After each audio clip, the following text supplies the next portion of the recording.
Meus irmãos, boa noite a todos. Boa noite. Que a paz de Jesus possa continuar conosco nessas vibrações de carinho, de fraternidade, de harmonia, que sempre a Casa Espírita nos traz, né? Agradecemos a direção da casa, na pessoa do nosso irmão Luciano, por ter nos convidado a fazer esse estudo, que nada mais é que o mínimo que podemos doar de nossa parte em prol dessa doutrina tão bendita, dessa mensagem tão clara e libertadora, que é a mensagem de Jesus, que é o Espiritismo, né? Então, muito bom estar aqui com os irmãos, nesses tempos difíceis, né, que estamos passando, nesses tempos de pandemia, onde a gente está vendo aí um misto de estados emocionais alterados, onde a gente encontra medos, ao mesmo tempo revoltas. Então a gente está precisando muito dessa mensagem de Jesus para acalentar os corações, para apaziguar as consciências, as mentes, né? A mensagem espírita é uma mensagem racional muito clara, no sentido de nos trazer para o equilíbrio, a proposta do bom senso. O Espiritismo ele sempre nos pede um bom senso, sempre nos pede aquela reflexão de equilíbrio, de razão, também de sentimentos, mas sempre com o propósito de nunca perdermos a esperança na vida e sempre mantermos o otimismo diante das dificuldades que o mundo apresenta para nós, né? Sabemos que esse mundo é um mundo de provas e expiações. Ainda não é um mundo de regeneração. E o mundo de provas e expiações tem isso. Tem desafios, tem dificuldades, tanto de ordem física quanto de ordem moral.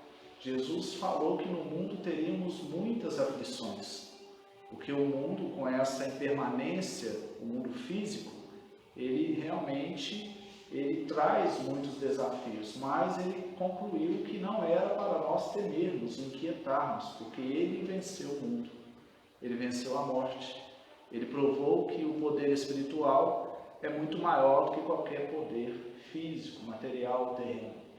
Então a proposta espírita é nos trazer essa fé racional, libertadora, e para isso trouxemos um tema aqui que estamos percebendo muito importante nesses momentos, meus irmãos. Eu coloquei o título como Templos. No nosso tema nós vamos estudar sobre o templos. Em especial, 2 templos. O templo de pedra, que é esse que nós estamos, o templo espírita, seja o templo católico, evangélico, protestante, budista, hindu, qualquer templo que se pratique a espiritualidade de forma séria é importante. E existe um outro templo também, que é o templo do Espírito, que é o templo interno, que nós vamos refletir também, que é necessário cuidar dele também. Mas começando pelo templo externo. Estava até conversando com o nosso irmão Luciano, ele sabia que a temática era essa, mas estávamos falando da importância dos trabalhos espirituais nesses momentos, respeitando todas as normas sanitárias, como estamos respeitando aqui, lá em Espero Feliz também, mas como nós estamos precisando desse espaço onde a gente cria essa egrégora para falar de espiritualidade, para orar a Jesus, para entrarmos em meditação, para entrarmos nessa sintonia com Cristo, para nos ajudar a passar por esses momentos. Porque as pessoas estão num misto hoje de muitas emoções desordenadas. Tem pessoas achando que o mundo vai acabar. Olha bem, não, esse monte de coisa que está acontecendo aí, isso é o fim do mundo. E aí nós temos que ter uma palavra, né, de lucidez, dizendo, olha, esse é o fim de um mundo para o começo de outro. Nós estamos finalizando um ciclo, onde no Espiritismo a gente chama o final do mundo de regeneração, para o início do mundo, o final do mundo de provas e expiações para o início do mundo de regeneração. Os esotéricos chamam a nova era que está chegando aí, a era de Aquários. Outras religiões usam outros nomes, mas fato é que nós estamos num momento de transição planetária. E todo momento de transição tem dores. É o parto, né? O mundo está em trabalho de parto para nascer um mundo melhor. Então nós estamos vivenciando as dores do parto. Então é pandemia, é eventos climáticos, muitos por obra do próprio homem, né? Tem algumas questões que é da natureza mesmo, mas tem outros que a gente percebe que a responsabilidade está nas mãos do ser humano. Para quê? Para que o ser humano aprenda a viver com mais fraternidade, com mais equilíbrio, com mais dignidade aqui na Terra. Porque em uma casa onde as pessoas não combinam entre si, essa casa não se sustenta. Então nós estamos numa casa planetária. Nós vivemos num mundo que é a casa de todos nós. Então, enquanto nós não aprendermos a vivermos como irmãos, independente se é chinês, se é africano, se é japonês, se é alemão, se é judeu, se é norte-americano, se é brasileiro, todos somos seres humanos. Então temos que aprender a viver como irmãos nesse planeta, porque uma coisa que se faz no planeta hoje afeta o mundo todo, tanto na questão do meio ambiente, quanto questões sociais diversas. Então estamos vendo a necessidade muito grande de fazermos a leitura do que a vida, o mundo está trazendo para nós. Qual é a mensagem de aprendizado? Está sendo um aprendizado meio doloroso, porque a dor é uma professora bem rígida, mas ela ensina. É melhor a gente caminhar com a professora mais bondosa, que é o amor, mas se a gente não quer ir pelo amor, a dor vem para nos ensinar, porque o aprendizado é uma lei da vida, é a evolução. Agora, quando aprendermos, não precisamos de passar mais pela dor, prosseguiremos. Mas então o templo, ele tem uma importância muito grande nesse momento que estamos vivendo. Porque nesse momento que estamos aqui, nós sabemos que tem energias diferenciadas aqui. No ambiente onde se pratica a oração, onde se aplica um passe magnético, onde as pessoas estão mais em estado meditativo, onde as pessoas estão ouvindo mais sobre Jesus, sobre caridade, cria-se uma psicosfera que nós falamos, que é uma atmosfera astral de equilíbrio, de luz.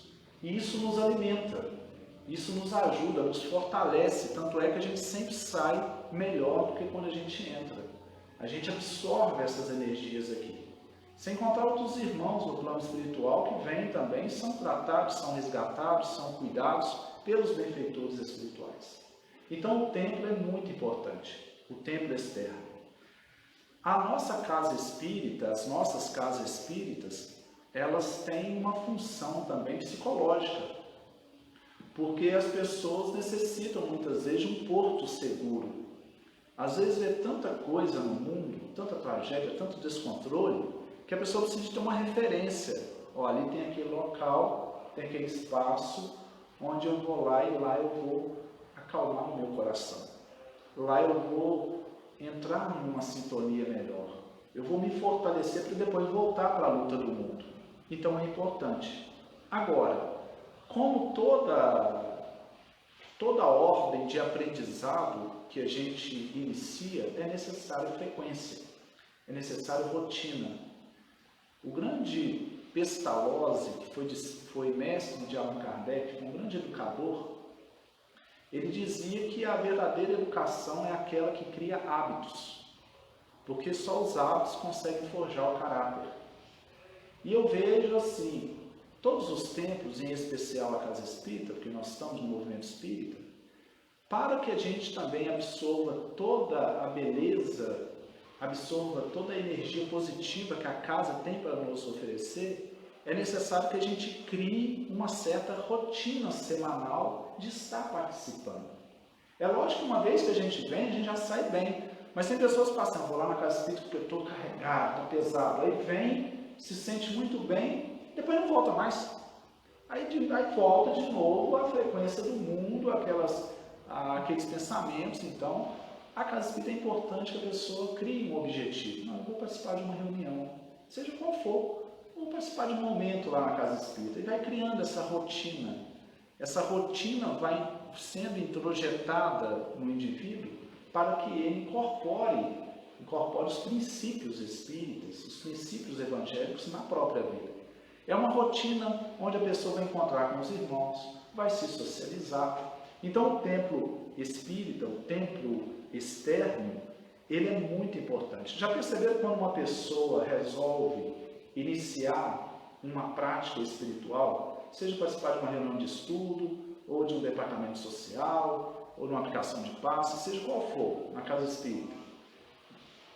Quando dá o dia e o horário para a pessoa vir, costuma acontecer um monte de coisa para impedir a pessoa vir. Pode perceber. É o telefone que toca, uma visita que chega, é um sono que chega, uma preguiça, alguma coisa, quando a pessoa está iniciando. Acontece um monte de coisas que entretêm, que dispersam, e quando vê a pessoa não vem. E isso é importante estar bastante atento em relação a isso. Porque tem forças que não querem que a pessoa venha. Tanto forças internas, os próprios pensamentos, quanto forças externas também. Porque sabe que se a pessoa vir e manter uma frequência, ela vai começar a se melhorar. Ela vai começar a se libertar de muita coisa. Ela vai começar a ficar mais livre. E tem forças, às vezes, que não querem que o indivíduo fique livre.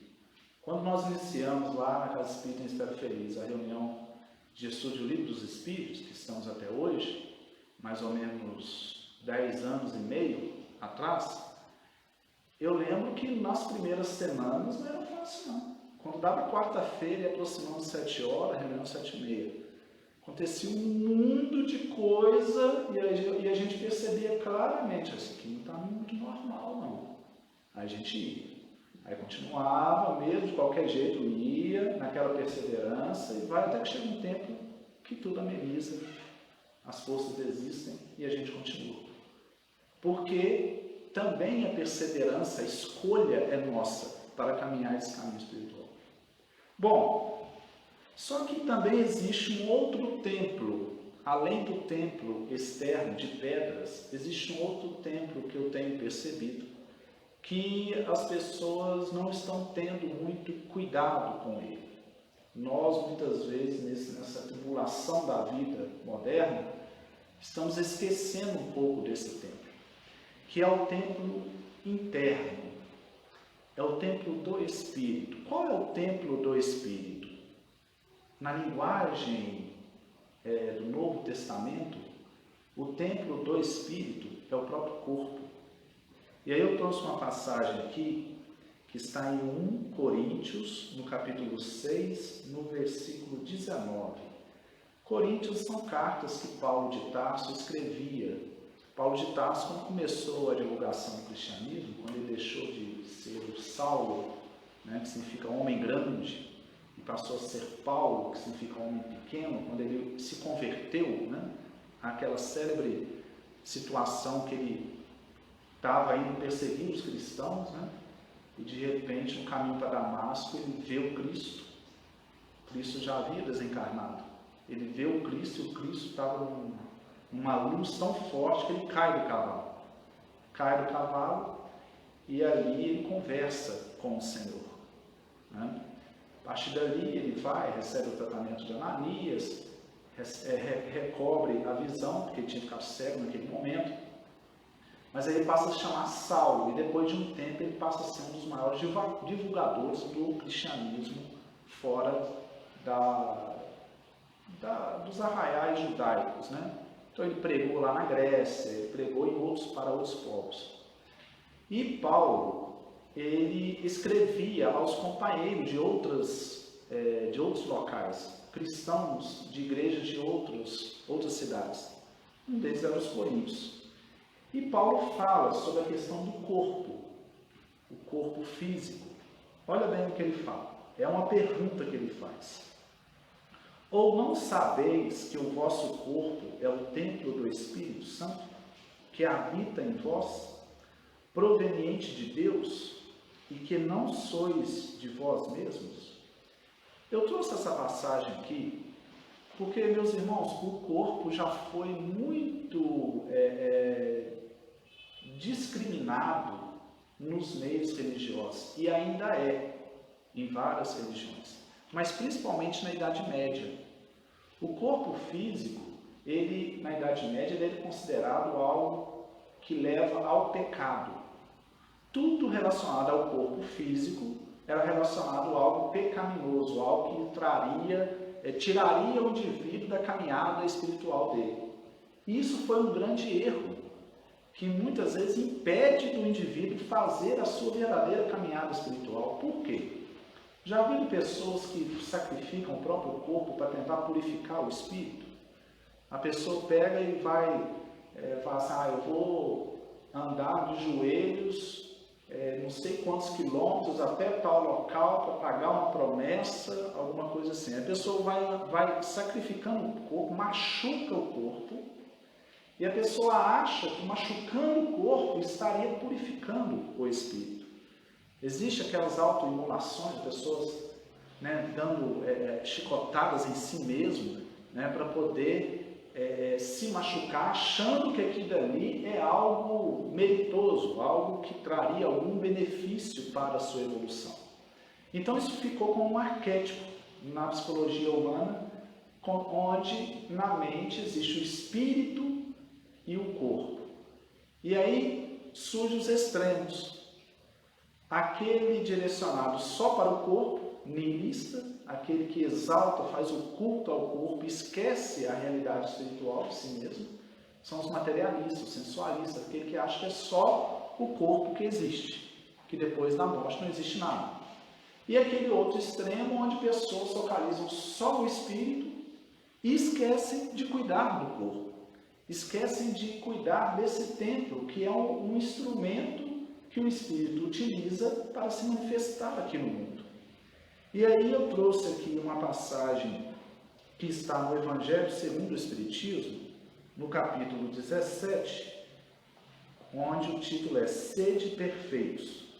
E tem um subtítulo escrito assim, Cuidar do Corpo e do Espírito. Olha bem o que o Espírito George, que é um espírito protetor, ele trouxe essa mensagem lá em Paris, em 1863. Olha bem o que ele fala. A perfeição moral consiste na maceração do corpo. Para resolver essa questão, eu me apoio sobre os princípios elementares e começo por demonstrar a necessidade de cuidar do corpo, que, segundo as alternativas de saúde e de doença, influi de maneira muito importante sobre a alma, que é preciso considerar como cativa na carne, para que essa prisioneira viva, se divirta e conceba mesmo as ilusões da liberdade. O corpo deve estar sadio, disposto, enérgico. Examinemos a comparação. Eis-nos, pois, ambos em perfeito estado. O que devem fazer para manter o equilíbrio entre as suas aptidões e as suas necessidades tão diferentes? Aqui dois sistemas estão presentes, os dos ascéticos, que querem abater o corpo, e o dos materialistas, que querem abater a alma, duas violências que são quase tão insensatas uma quanto a outra. Veja bem, novamente o Espiritismo pede um equilíbrio, mostrando que quando o corpo está sadio, ele consegue manifestar melhor a realidade do espírito. E o corpo é o caminho que podemos encontrar quando a gente se volta para o cuidado do corpo, para a atenção às nossas células, nós conseguimos chegar a campos mais profundos dentro de nós mesmos. Porque quando a gente começa a trabalhar o corpo, a gente começa a perceber que nós temos energias que circulam no corpo também. São meridianos de energias que circulam pelos chakras. E quando a gente aprofunda mais, a gente vai percebendo que nós somos energia que habita esse corpo. E aí nós vamos aproximando mais de um campo espiritual. Então não tem como chegarmos ao espírito sem prestarmos atenção em nós mesmos, naquela casca mais grosseira que nós temos aqui, que é o corpo físico. Começa por ele. Começa no cuidado que nós teremos que ter a ele. Siddhartha Gautama, o famoso Buda, que fundou o budismo 2.500 anos atrás, Quando ele saiu do palácio, quando ele resolveu descobrir onde estava a verdade, porque ele vivia numa bolha, né? Numa bolha, ele era filho de rei, então ali ele só via coisas bonitas, coisas belas, e um dia ele saiu do palácio dele, né? O rei nunca quis deixar ele sair do palácio. Um dia ele saiu e ele viu que tinha uma pessoa que estava passando fome, tinha uma pessoa que estava doente, tinha uma pessoa que tinha morrido. E aí aquilo levou um impacto, né, na vida dele. Então existe doença no mundo, existe miséria, existe morte. Aí ele abandonou tudo e foi trilhar um caminho espiritual para descobrir onde estava a verdade. E aí Siddhartha Gautama passou por esses estágios onde havia ascéticos, né? Os ascetas, que eram seres que trilhavam um caminho de muita restrição ao corpo físico, exercícios exaustivos, né? Falta de comida para tentar a iluminação. Ele tentou fazer isso, só que quase desencarnou. Uma hora que ele ficou meio tonto lá e achou que ia desencarnar, ele voltou. Aí ele sentou lá debaixo daquela famosa árvore, começou a meditar, e ali ele descobriu que o caminho espiritual é o caminho, não é do extremo ou do outro. O caminho espiritual é o caminho do meio, é o caminho do equilíbrio. Veja bem, cada um é atraído para aquelas coisas que sentem afinidade. Por exemplo, nós estamos aqui numa casa espírita, estudando, num domingo à noite, um pouco frio, até que está uma temperatura agradável, fresco, né? Mas o que nós temos aqui fisicamente? Quase nada. Nós estamos aqui bebendo o quê? Reflexões, energias espirituais. Porque nós gostamos de estar aqui, isso nos faz bem. Tem pessoas que se trouxer e colocar aqui, não conseguem ficar 5 minutos. Não suporta o ambiente. Vai para um outro lugar, para um outro ambiente onde tem coisas que vai saciar a necessidade deles. Então, cada um é atraído para o ambiente que sacia as suas necessidades. E assim é o fato da reencarnação. A gente desencarna, vai para o plano espiritual. Se a gente ainda está muito próximo à matéria evolutivamente, nós mesmos nos atraímos para cá. Por isso que os espíritos dizem que quanto mais inferior é o espírito, mais ele reencarna rápido. Ele não demora muito no plano espiritual. Agora, quando ele já tem uma bagagem espiritual, ele já desenvolveu, segundo André Luiz, órgãos espirituais, ele fica lá mais tempo, porque as coisas do espírito já saciam a existência dele. Ele não precisa mais de coisas muito densas. Você vê um Chico Xavier, por exemplo. Chico Xavier, ele vivia aqui na Terra, mas várias coisas ele se absteve. Ele não casou, né? Ele viveu uma vida casta, ele tinha uma alimentação regular, ele não bebia. Por quê? Porque isso já não saciava. Ele já não tinha necessidade disso. Ele se alimentava de espiritualidade. Ele se alimentava da mediunidade, do trabalho mediúnico, no atendimento aos necessitados. Então, do que nós nos alimentamos? Se a gente quer saber se a gente vai voltar muitas vezes aqui, ou a gente vai poder ficar num plano espiritual melhor, mais equilibrado, mais tempo, é só a gente se perguntar, nós nos alimentamos de quê diariamente? Nós gostamos de uma música boa? Nós gostamos de uma música que acalma, que eleva? Nós gostamos de uma filosofia? Nós gostamos de um estudo? De uma meditação? De uma oração? De ajudar o outro? Essas são questões sutis, são questões espirituais. Se a gente já exercita isso na nossa vida diariamente, quer dizer que nós estamos desenvolvendo esses órgãos espirituais. Quando a gente chegar do lado de lá, vai ser normal, porque do lado de lá tem isso, não tem o físico mais, tem as questões espirituais. Então vamos ficar bastante confortáveis do lado de lá, vamos gravitar com mais facilidade. Agora, se somos muito apegados à matéria, muito apegados ainda às coisas do mundo, a gente não gravita. A gente desencarna e continua por aqui. E às vezes até obsediando alguém. Aí a gente fica aqui e tal, até reencarnar de novo, para ir trabalhando essas energias e sutilizando essas energias. Então isso é um trabalho de libertação gradativa, é um processo. Bom, então esse templo chamado corpo é muito importante. Só que o conhecimento espírita é muito amplo. E ele mostra que nós temos vários templos. O templo mais denso é o corpo físico, que é um escafandro, né, para a alma.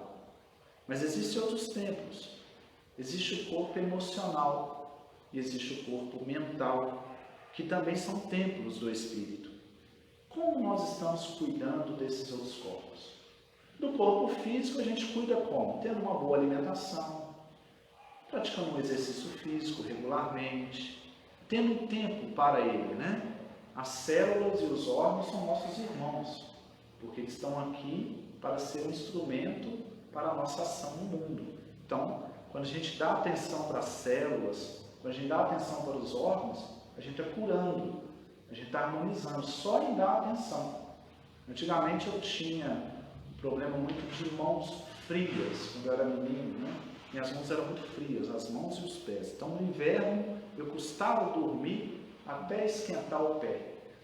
Quando eu descobri o mecanismo da respiração consciente, eu fui percebendo que esse problema foi se resolvendo.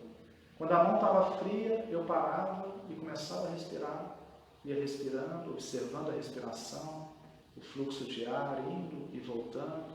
Quando eu percebi, a mão ia esquentando. Porque quando você começa a regular a sua respiração conscientemente, você começa a regular a circulação sanguínea, batimento cardíaco, a pressão arterial, então o sangue passa a circular melhor e vai esquentando, vai aquecendo o corpo. Então, dar atenção ao corpo é fazer exercício, mas não só exercício, mas um exercício consciente, perceber. Será que a gente está sentindo os pés? Será que a gente está sentindo as mãos? Será que a gente está sentindo? Às vezes a gente passa o dia inteiro sem sentir os pés. E ele está nos carregando o dia todo, a gente nem para para perceber a sola dos pés. Agora, talvez que eu esteja falando, os irmãos estão sentindo a sola dos pés. E é bom, é uma sensação boa. Sentir as mãos, o corpo. O corpo é um irmão espiritual que nos permite manifestar aqui no mundo. Então, dar atenção, ele fica agradecido, as células ficam agradecidas. Já perceberam que quando o indivíduo fica doente, ele melhora? Como que ele passa a prestar atenção mais no corpo nos primeiros dias de melhora? Às vezes o cara está lá, uma febre muito forte, uma dor no corpo, fica lá uma semana. Quando ele melhora, ele acorda no dia, ele está bem, ele presta atenção no corpo, ele caminha. Se ele sair no quintal, ele vai admirar aquele quintal, ele vai olhar as árvores, ele vai olhar o sol. Tudo vai estar bonito para ele, porque ele está mais num estado de presença. Porque o corpo estava doendo, aí chamou atenção e ele trouxe a atenção para o corpo. E aí a existência é muito melhor, porque ele está mais presente no agora. Aí daí a pouco começa as tribulações do mundo, pronto, ele esquece, mergulha nos pensamentos e fica só nos pensamentos. E esquece de prestar atenção no corpo. Mas o corpo emocional é um templo também. Será que nós estamos cuidando da nossa emoção? Será que nós estamos tendo um tempo para nós mesmos? De que nós estamos alimentando para a nossa emoção? Já perceberam que nesses tempos de pandemia, as pessoas estão muito agarradas na internet? Às vezes, até pela própria restrição, acaba levando as pessoas mais para a internet. Mas já perceberam como que na internet, muitas vezes o indivíduo fica horas ali, alimentando de informações que vão trazer um certo desequilíbrio?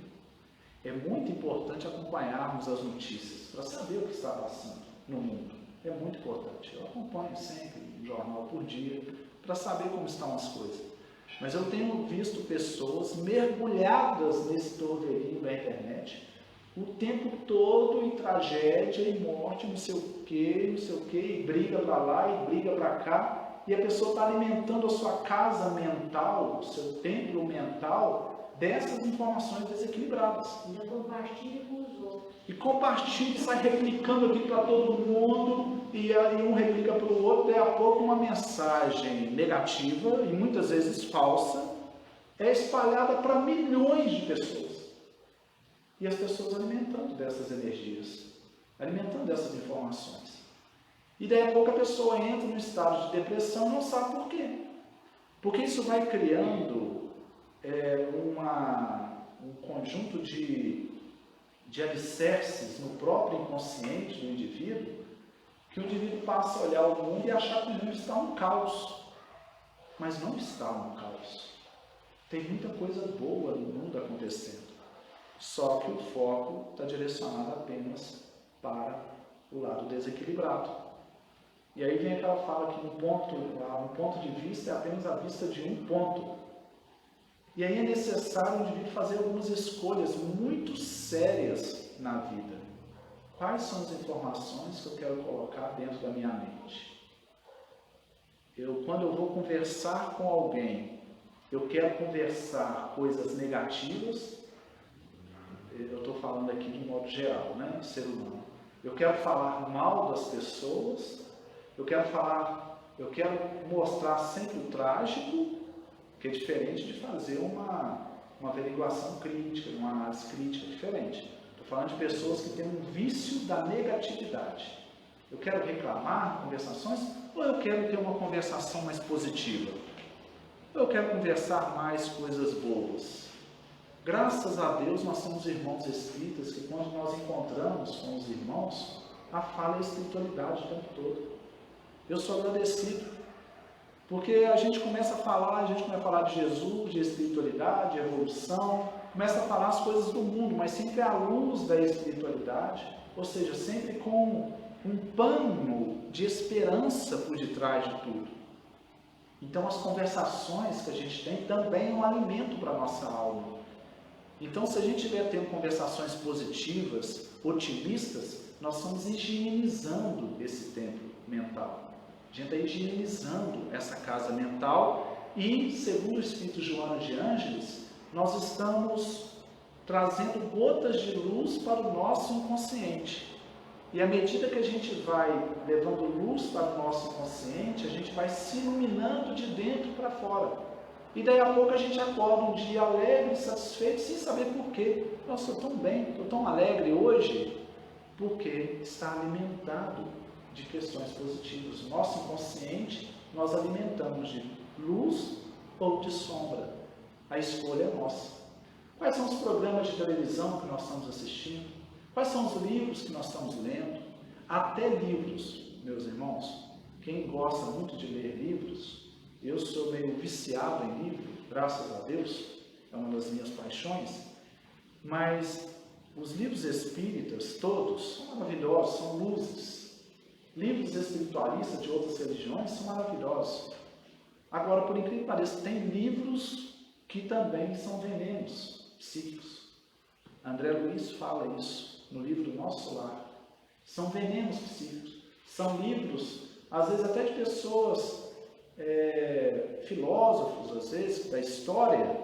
Um Nietzsche, por exemplo, ele era negativista, ele era negativo, ele era pessimista. Se não tiver um cuidado, a pessoa pode entrar num estado também negativo, pessimista.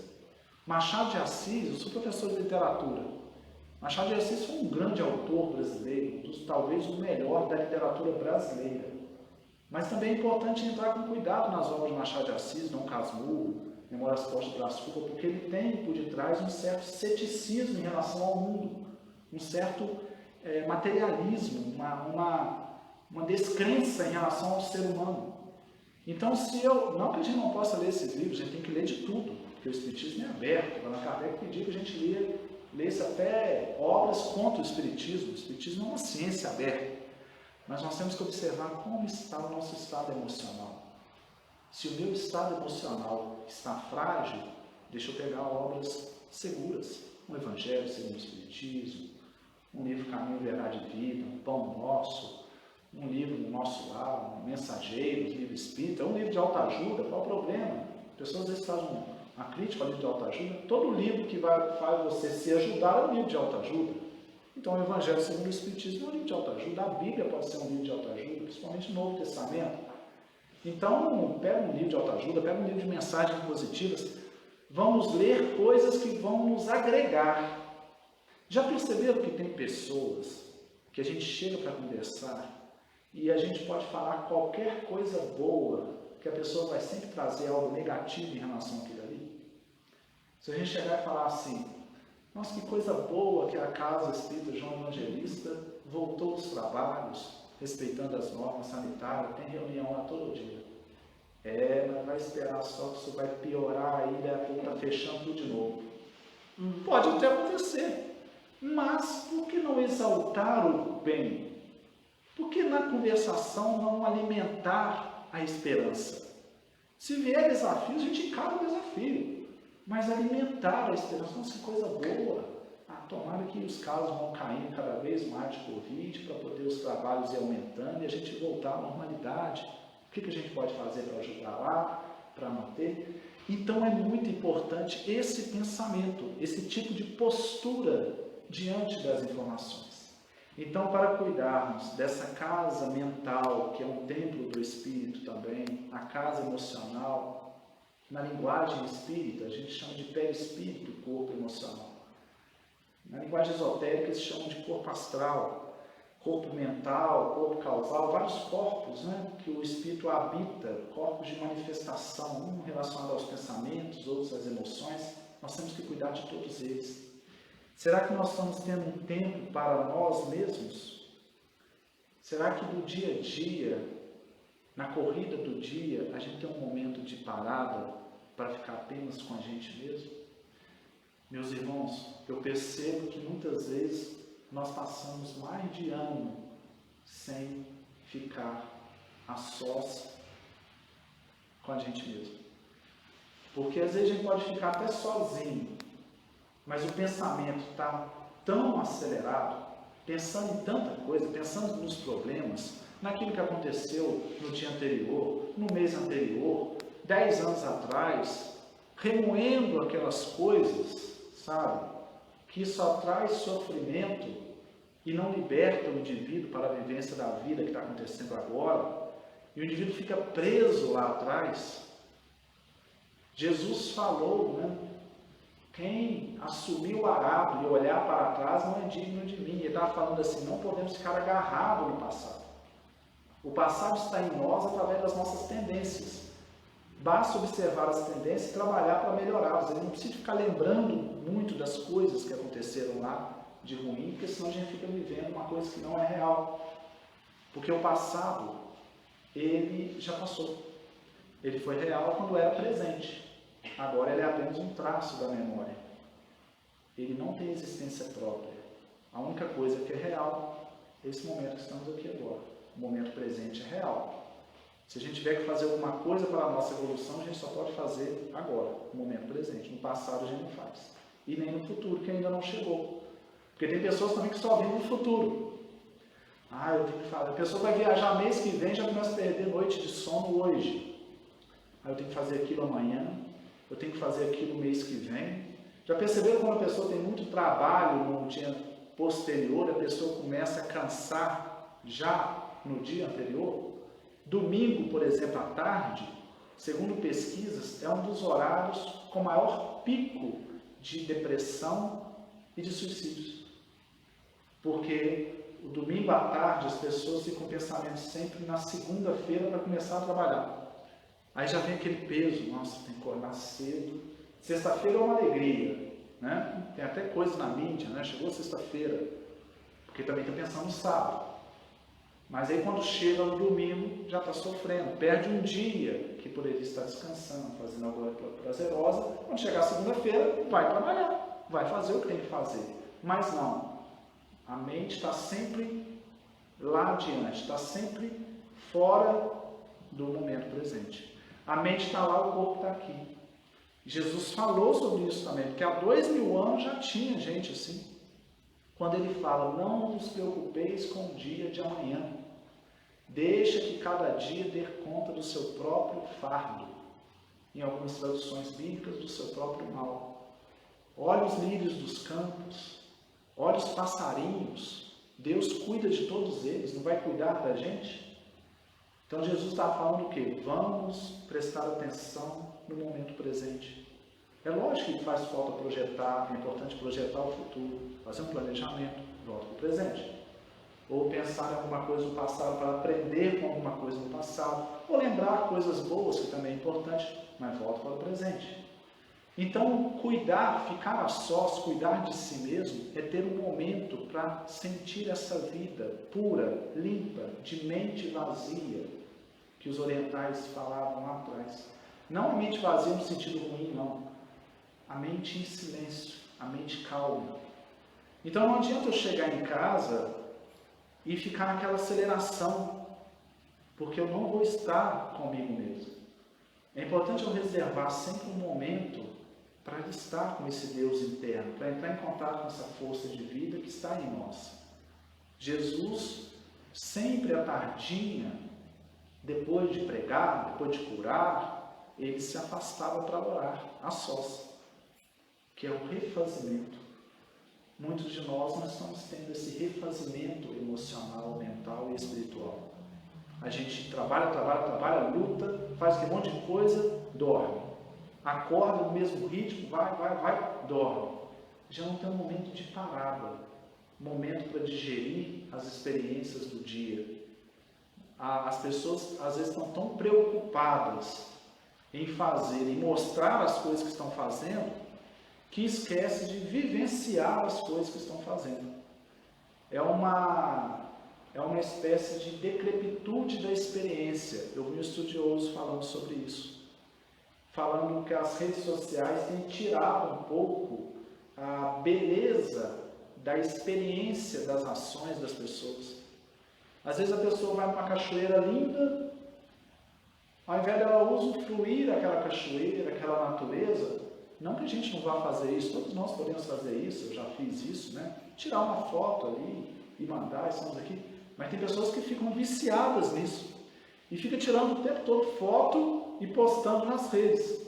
E a pessoa está tão preocupada com quantas visualizações ela vai ter nas redes em relação àquela foto que ela não vivencia a experiência em meio à natureza. A pessoa está em outro lugar, em outro passeio, ou vivenciando alguma coisa, está comendo um prato de comida em casa. A pessoa está sempre postando nas redes e querendo mostrar para o mundo e preocupado quantas visualizações vai ter. E isso tira a própria experiência do ato, a experiência de estar fazendo aquilo ali, a alegria de estar fazendo aquilo ali. Todos nós usamos celular para o trabalho, entretenimento, eu uso. Mas tem dia, no domingo eu costumo fazer uma experiência. Assim, eu vou passar até a tarde sem pegar nisso aqui.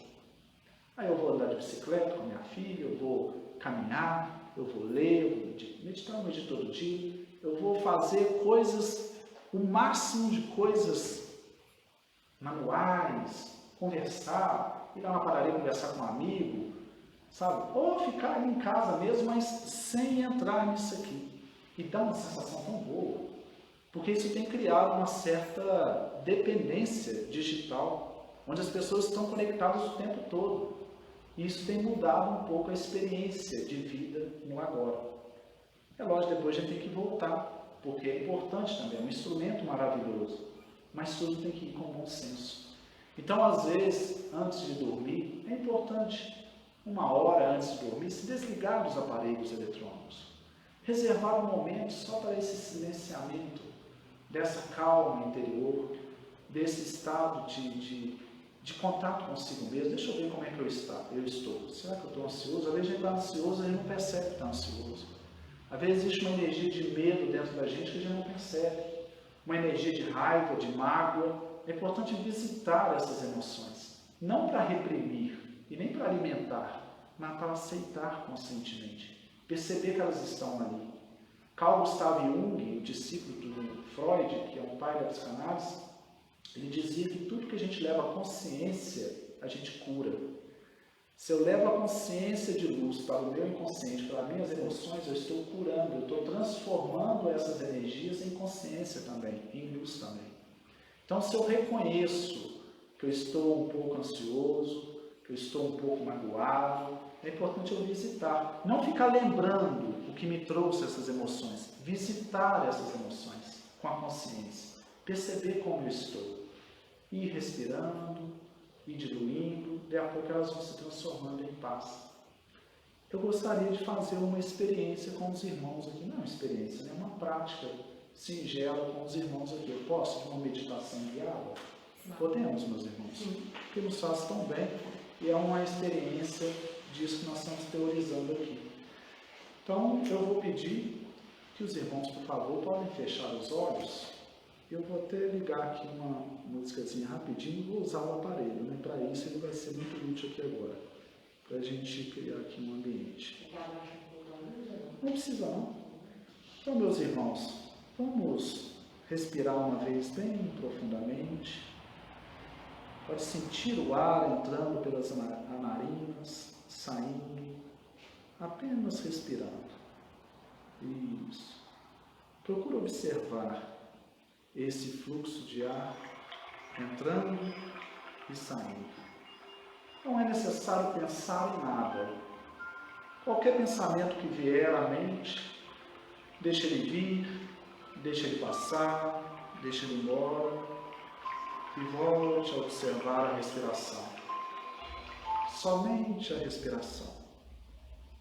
Não se preocupe com nada. Não se preocupe com a música. Apenas respire. Vou pedir mais uma vez para os amigos respirar uma vez bem profundamente. Pode encher o peito e a barriga. Segura lá em cima. Solte o ar bem devagar. Isso, meus amigos. Agora deixe a respiração natural e continue apenas observando. Sinta a região do rosto, dos olhos, relaxe os olhos, relaxe a face. Vá descendo a consciência para a região do pescoço, dos ombros. Perceba se há alguma tensão muscular, algum nervo contraído e relaxe. Vá soltando os braços, vá sentindo as mãos, sinta os dedos das mãos. O corpo fica totalmente imóvel, parado e ao mesmo tempo relaxado. Sinta as palmas das mãos e relaxe. Vou pedir mais uma vez para os amigos respirarem bem profundamente. Segura lá em cima, solte o ar bem devagar. Isso, meus irmãos. Agora deixe a respiração natural e continue apenas observando. Perceba os pensamentos que estão chegando. Não se preocupe com eles. Deixe os pensamentos fluírem, passarem. Não tem problema, eles apareceram. Mas deixe eles ir embora e continue observando apenas a respiração. Observe o movimento do abdômen, expandindo e contraindo. Apenas observe. Sinta a região das pernas, dos joelhos. Vá descendo lá para os pés.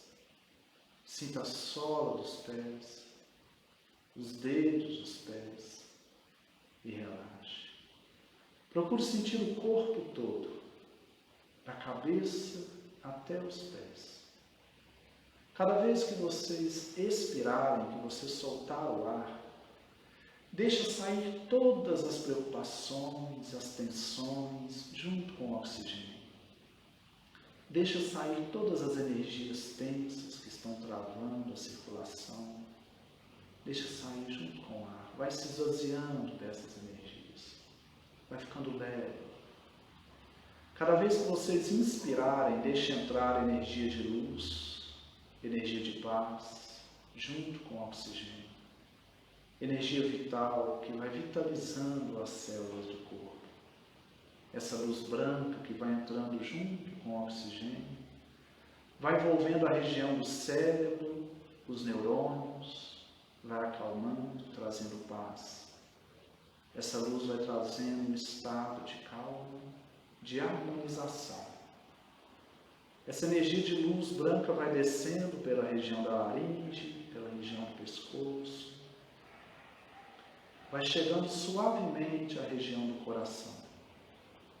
Essa luz vai envolvendo a região cardíaca e vai acalmando.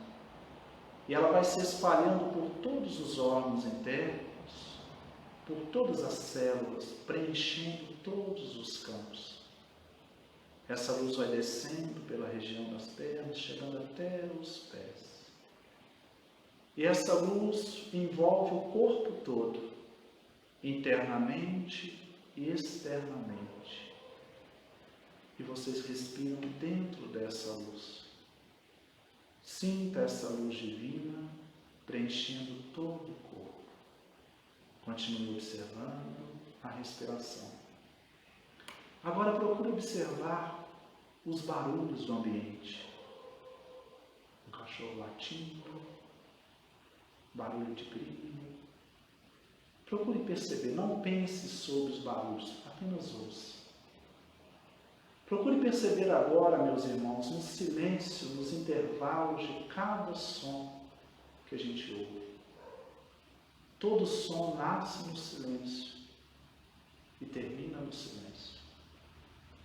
Perceba que há um grande silêncio por detrás de todos os barulhos. Esse silêncio acalma. Perceba esse silêncio. Vá trazendo esse silêncio para dentro de si mesmo. E vai silenciando a mente. Vai silenciando os pensamentos. E vai entrando nesse estado de presença, sentindo o corpo da cabeça até os pés. E as energias de vida circulando por todo o corpo. Observe também as emoções. Quais são as emoções que estão pairando aí? Qualquer emoção que estiver aí, perceba e aceite e acolha. Medo, ansiedade, alegria, calma. Envolva essas emoções com a luz da consciência e perceba que elas vão se acalmando gradativamente. Continue respirando. Sinta essa energia interna, sinta essa consciência viva que envolve todo esse templo do Espírito. Sinta a própria consciência que somos nós. Nós somos vida. E nada pode abalar isso. Somos imortais. Somos consciências imortais. Continue respirando. Mantenha-se nesse estado de paz. Respiração e paz. Sinta novamente a região do rosto, pescoço, dos ombros, dos braços, das mãos, do abdômen, das pernas e dos pés. Permaneçamos nesse estado de presença, nesse estado de calma, de respiração consciente, nesse estado de paz. Podem abrir os olhos, meus irmãos. Meus irmãos, que possamos permanecer nesse estado de paz, que Jesus nos abençoe a todos nessa caminhada aqui na Terra. Muito obrigado, Casa Espírita, muito obrigado, companheiros, e sempre que precisar, estaremos aqui com muito prazer. Boa noite a todos, Jesus continue conosco.